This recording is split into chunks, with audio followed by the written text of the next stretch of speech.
आते हैं 61, जिसको हम महाभियोग की प्रक्रिया कहते हैं। हमारे देश के किसी भी राष्ट्रपति पर अभी तक महाभियोग की प्रक्रिया का कभी भी प्रारंभ नहीं हुआ। ये एक अच्छा उदाहरण है कि हमारे देश के लोकतंत्र में कितनी परिपक्वता और ठहराव भी आ गया है। आर्टिकल 61 में महाभियोग की प्रक्रिया का पूरा वर्णन है, समझ लेते हैं। पहले मैं समझा देता हूं, फिर पढ़ेंगे। महाभियोग मतलब, जैसे मान लीजिए किसी व्यक्ति को आपको अपने ऑफिस में से हटाना है, तो आपने उनको बर्खास्त कर दिया। अगर हमारे किसी भी सरकारी नौकरी वाले व्यक्ति को पद से हटाना है तो बर्खास्तगी, कई प्रकार के सस्पेंड करने के आदेश आ जाते हैं। वैसे ही देश के प्रथम व्यक्ति को, देश के संवैधानिक प्रमुख को, देश के प्रमुख को यदि पद से हटाना है तो विशेष प्रक्रिया तो होगी। पद से हटाने की ताकत केवल संसद के पास है, सरकार के पास नहीं, संसद के पास है, लोकसभा और राज्यसभा के पास है। महाभियोग की प्रक्रिया में संसद के ही सदस्य भाग लेंगे और सभी सदस्य, निर्वाचित और मनोनीत दोनों सदस्य, उनके महाभियोग की प्रक्रिया में भाग लेंगे।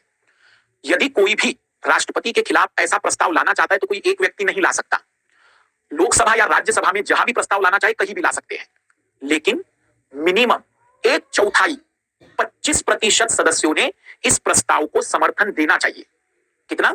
25%। मतलब आप इमेजिन करिए कि अगर हम लोकसभा में लाना चाहते हैं तो 545 लोगों का 1/4 लगभग 140 या 138 लोग चाहिए जो आपके प्रस्ताव का समर्थन करते हो।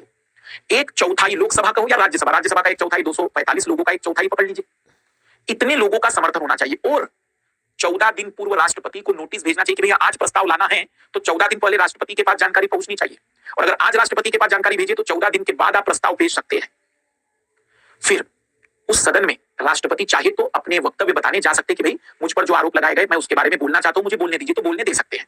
फिर उस सदन के विशेष बहुमत से, विशेष बहुमत मतलब सदन की कुल संख्या और उपस्थित के 2/3 बहुमत से, 2/3 विशेष बहुमत से लाल ला, मतलब 66.67% लोगों ने उस प्रस्ताव में समर्थन करते हुए कहा हो। लेकिन इतना सरल नहीं है, अभी तो पहली सदन से पारित हुआ है, फिर दूसरे सदन में भी प्रस्ताव पारित करना पड़ेगा। दूसरा सदन चाहे वो दूसरा सदन कोई भी हो सकता है। अगर प्रस्ताव लोकसभा में आया तो दूसरा सदन राज्यसभा होगा, राज्यसभा में आया तो दूसरा सदन लोकसभा होगा। दूसरा सदन जांच करवा भी सकता है वो चाहे तो, और सीधा वोटिंग करवाकर विशेष बहुमत से पारित कर सकता है।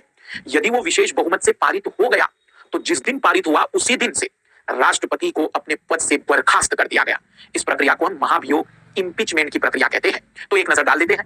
और भारत में महाभियोग की प्रक्रिया का आधार ये नहीं है कि राष्ट्रपति ने भ्रष्टाचार किया है, राष्ट्रपति का व्यवहार अच्छा नहीं है, राष्ट्रपति ने कुछ और भी काम कर लिए। केवल एक ही आधार है, संविधान का उल्लंघन किया है।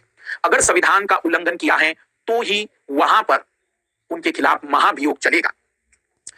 जब संविधान के